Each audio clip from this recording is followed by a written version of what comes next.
All right, sure. Today, we are honored to be joined by the founder and CEO of Genesis Asset Management Strategies Group, Mr. Kevin Webb.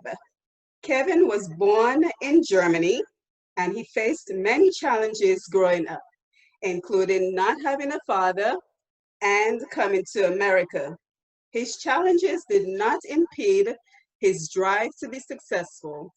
Today, he leads over 20 financial associates throughout Georgia from his headquarters here in McDonough, Georgia. Welcome, Kevin, and thank you for joining me. Thank you. Thank you. Glad to be here, Simone. Good, good. Is there anything I missed in the introduction? No, I think you covered it all pretty well. I appreciate it. Yeah. Okay, great. Right. So we met about maybe 4 years ago. Yep, at the gym. And we kind of bonded over our love for running and working out and all that good stuff. Absolutely. You set the standard, Simone. I tell you, I was trying to keep up with you. Yes, I'm really happy we've stayed connected over the years. Yeah, me too. Yeah, me great. Too. So that our listeners can get to know you a little bit better, what is a typical day like for you? Oh, that's a great question. So, based on our conversations at the gym, you know a lot about me. I'm a very regimented individual. So pretty much every day looks almost exactly the same for me. So I've created something I call my morning cadence, or now I call it the Genesis morning cadence, because I also require my associates to do this as well. But every day starts the same, and it starts with faith. So I wake up, well, let me back up a little bit. So first things first, I recommend waking up early, right? So one of the things I know is that successful people wake up early. So I also tell people that you should wake up about 30 minutes to an hour earlier than everyone else in your household. So I make it an effort every day to get up by 6 o'clock every single day, even on the weekends. And I also make sure I get up at least 30 minutes to an hour before my kids, right? This gives me an opportunity to kind of get my thoughts together. And I always start my day with faith. So the first thing I do when I wake up is I pray. I look at scripture, daily Bible verse, devotional, and then meditate.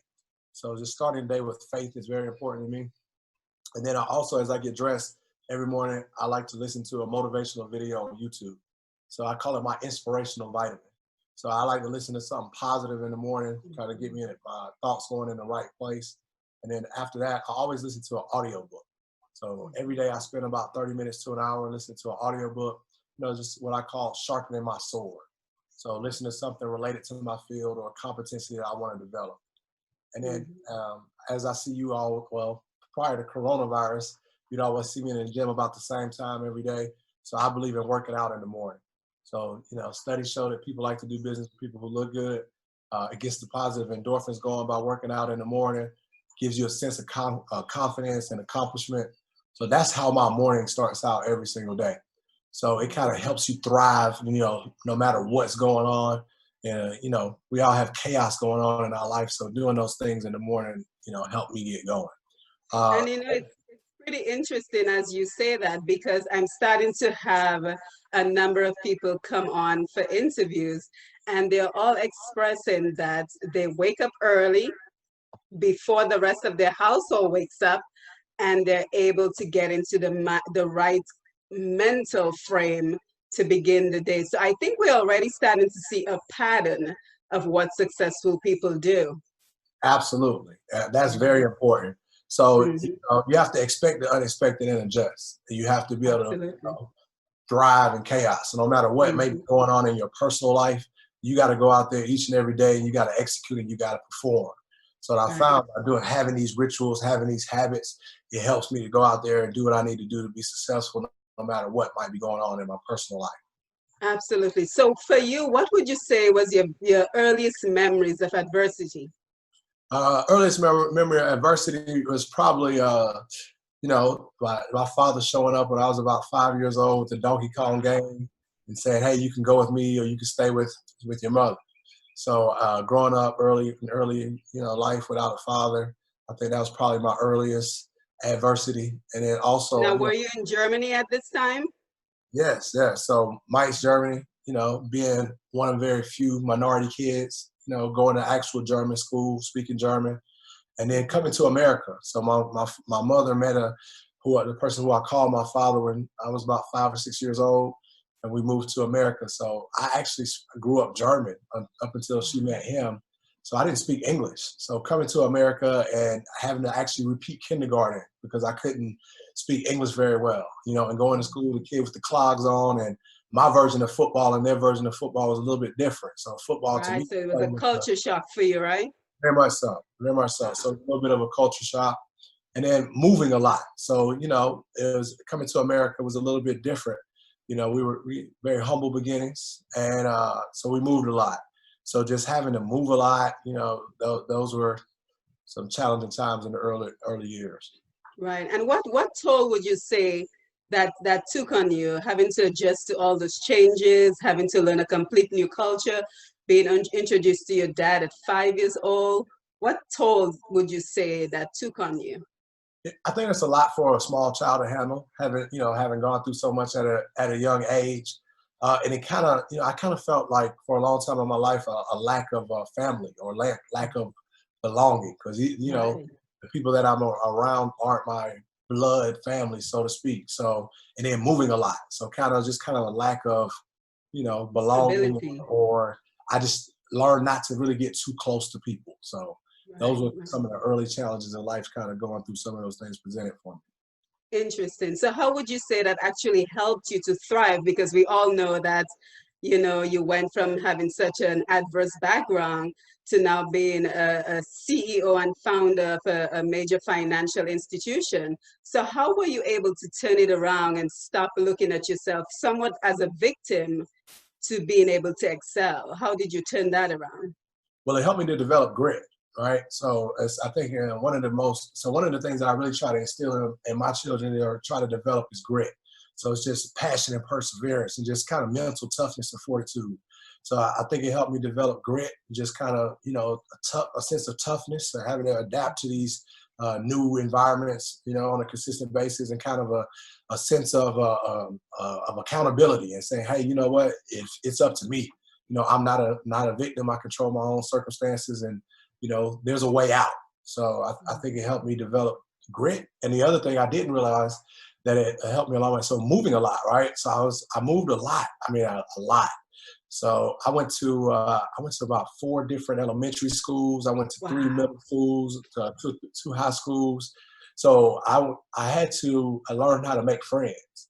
So one of the things that, now I'm in a relationship business. So I'm very good at, or one of my strongest skills is the ability to develop relationships.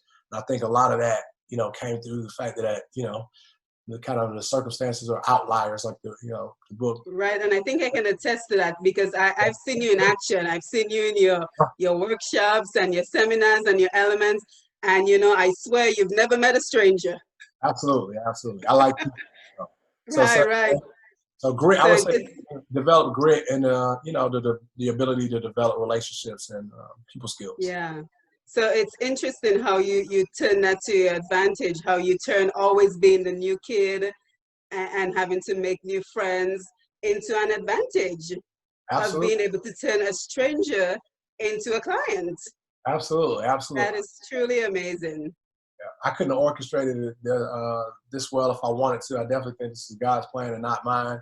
So as I kind of Absolutely. look at my life and how things develop, I think it's prepared me for the opportunities that I have today. Right. Now a very important topic is failure. I think for a lot of people who are working on personal goals, which is what the premise of this program is about, they fail and they stop Right. because it is just too painful to go through failure. What role would you say failure has played in your ability to be successful? Well, I believe in failing forward. So, it is what you learn in failure that will ultimately make you successful. So if you never fail at life, you probably are irrelevant, or you're not trying hard enough, you're not pushing the envelope. So, I think a failure is part of growth, and I think you only are a failure if you don't get back up. So the thing I found, however, is that one of the things I always tell people is if you wouldn't do it for the rest of your life, don't do it at all. Specifically if you're going to be an entrepreneur, right? So, a lot of times people are chasing money, right? If it's not something if it's not something you're passionate about, you're going to quit. So I would say pursue your passion, because as an entrepreneur or anything in great in life you want to achieve, at some point it's going to get hard. And if it's not something that you truly desire to do or achieve, you're going to quit and you're just going to run to the next thing. So I would say if you wouldn't do it for the rest of your life, and don't do it at all, and pursue your passion, because to be successful at anything, it's going to take some grit, and for you to stick in there and hang out and go, there's only so many things you can get wrong. So if you continuously, the quickest path from point A to point B is a straight line. So if you can stay in, this is all I've ever done, right? So if you can go in one direction the entire time, you'll get there. But most people are wavering all over the place. They don't know really what they want to be. So I would just tell people to take a minute and take a step back and figure out what your passion is. And then don't focus on the money, chase that passion, and then the money will eventually come as you chase that passion. Yeah, and I think it's so interesting that you said that, because even for me, this is a new venture. You know, I've been in psychology for like the last 20 years, but in terms of being a motivational coach, in terms of helping people to achieve their personal goals, this is a new venture that I started January of this year. And it's so interesting that we talk about failure, because, you know, I was on a great track before the coronavirus, doing presentations. As you know, we talked about that in the gym a lot, doing presentations. And then one of my main presentations, which was to have been with a national sorority group, got canceled 1 week before it was scheduled to happen. And I mean, I was completely devastated. But like you said, because I know this is my passion, I found a different way to get back on the path and figure out, well, what else can I do? And interestingly enough, I had a radio interview to talk about, you know, my book that I published. And then a week later, I get a call that I'm being offered a radio show. All right. So you see how that works? Absolutely. Had I just continued with the presentations, I would have missed this opportunity. That's right. So I think a lot of it is looking at failure as an opportunity to go a different direction and get back on the straight path that you're talking about. I would agree. I would agree. Yeah, so thank you so much for sharing that with us. You're very welcome. You're very welcome. Yes, yes. Now, in terms, as we're talking about the coronavirus, what impact, negative or positive, has that had with your business, with your success? How has that impacted you? It's actually had a very positive, right? Most people in my business, it's had a negative effect, right? But it's all about culture and what you teach and what you believe. So one of the things as an organization, we teach our folks to expect the unexpected and adjust, right? Expect the unexpected and adjust. That's just a culture, right? So in our business, unexpected things come up all the time, and you have to adjust, and so you can continue down the path and be successful. So we were mentally prepared for something unexpected like coronavirus, right? Mm-hmm. But in my business, it's a people business. It's a relationship business. So we generate revenue by meeting with clients.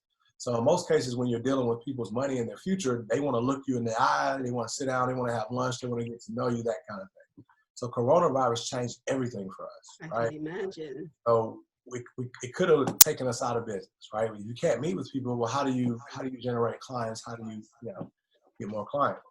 So it's about adapt and overcome, right? So when we looked at, okay, well, we can't go out and meet with people in person. So what we did is we identified, what are the needs that people have right now, and how do we adapt our model? So we adapted our model to go digital, and we started meeting with people via video conference, Zoom session, and conference calls. And we also adjusted our marketing strategy to go to a more digital marketing strategy. So I hired a marketing consultant, and we totally changed how we did business. And in a very short period of time, we actually generated more business during coronavirus than we had in any time in the past. So I would say adapt and overcome, expect the unexpected and adjust. So it's all about, things are always going to come up in business and entrepreneurship that are unexpected, right? There's things you can't calculate for everything. So one thing you got to become really good at is saying, okay, all right, here's where we are. Here's the challenge.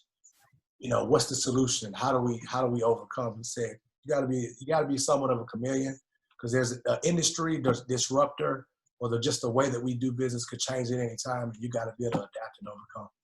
Right, and it sounds like the only constant is change. That's right. That's Especially right. when you're in business, you really have to be prepared for change and how it's going to impact you and how you're going to adjust to it.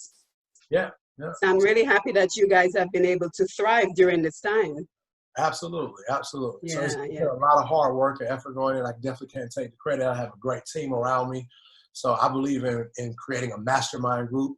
So we put together a great team of experts. When we get together, we have a think tank.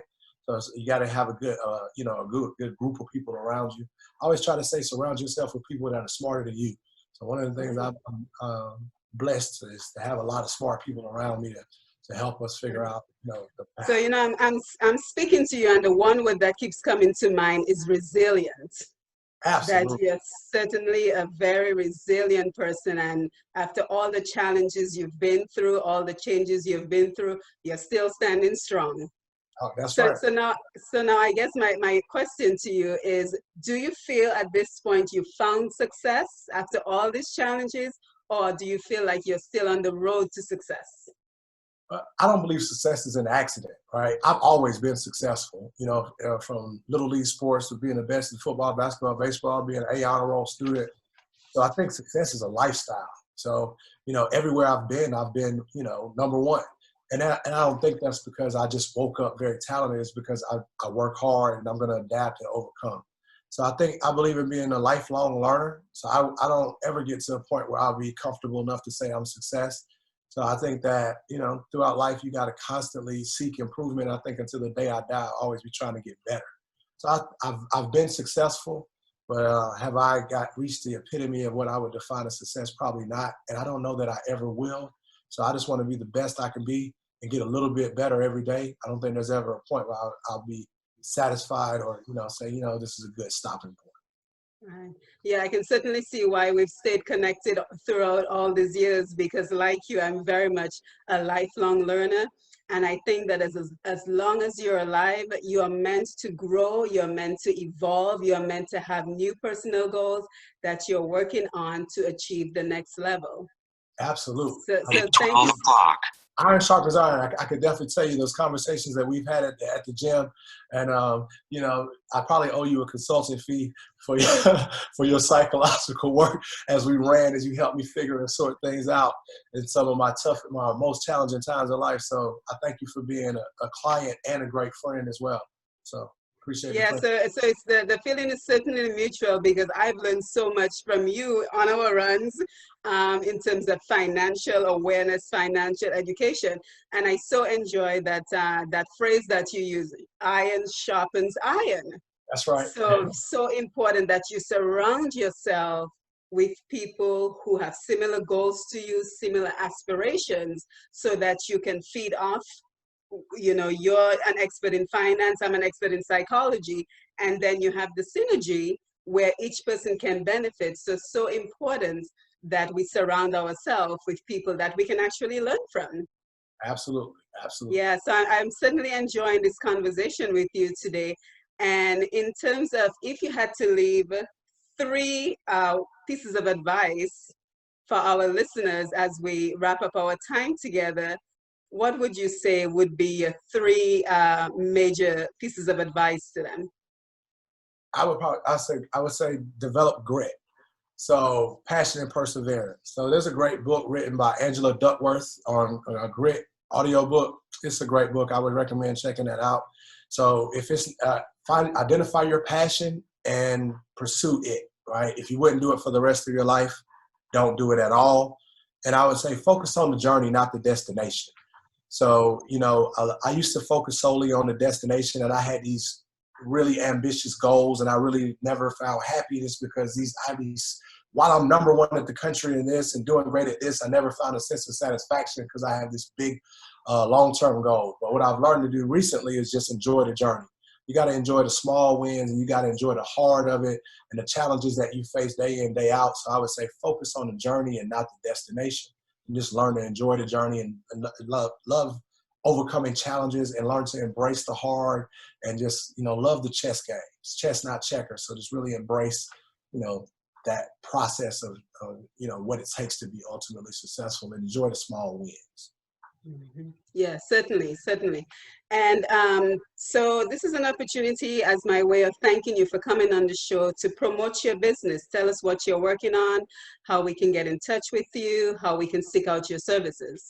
So at Genesis Asset Management, we're all about legacy and generational wealth. So what we do is help our clients accumulate and grow their wealth and leave a legacy. So it's all about leaving something behind for your heirs and leaving this world better than what you found it. So anyone who's looking at, creating generational wealth and leaving a legacy, we are at our core an insurance brokerage firm, both business and individual. We do everything from employee benefits to IRAs, to 401k plans, to life insurance. So we do all of those things. Anything that we can help with, we're more than happy to do so. And as far as how to reach me, you can reach me at our website is www.gamsg.biz, www.gamsg.biz. And my email address is kwebb, kwebb, @gamsg.biz. And our office number is 404-769-1401. So if you want to, so for Simone, one of the things I'm going to do for any of your listeners, so any of your listeners that reach out to me in the next 24 hours, I'm going to offer them a complimentary financial analysis. Oh, that's wonderful. That's wonderful. I certainly appreciate that. And I can tell that you're in high demand because I heard your cell phone going off. So I think That's I bad. think this is I should have turned that off before, right? So that's okay. That's okay. The business world still keeps going around and around. Right. So as we wind down our time together, do you have any final thoughts that you'd like to share with us? That is it. Live every day as if this is your last, and work your butt off. There are no magic bullets. If you want to be successful, the only place that success comes, work comes before success is in the success. My goodness. One of my favorite quotes, and I just butchered it. The only place that success comes before work is in the dictionary. I firmly believe that. So if you want to be successful, work your butt off and find one lane and stay in it. Absolutely. Well, it was certainly a pleasure speaking with you. And, we were just talking before the interview started that our gym has reopened, but we're going to give it some time before we jump right back in. So I look forward to seeing you at the gym again and continuing our conversations. All right. You have a great day. You too. So have a great day. Thank you. Have a good one. All right. Thanks.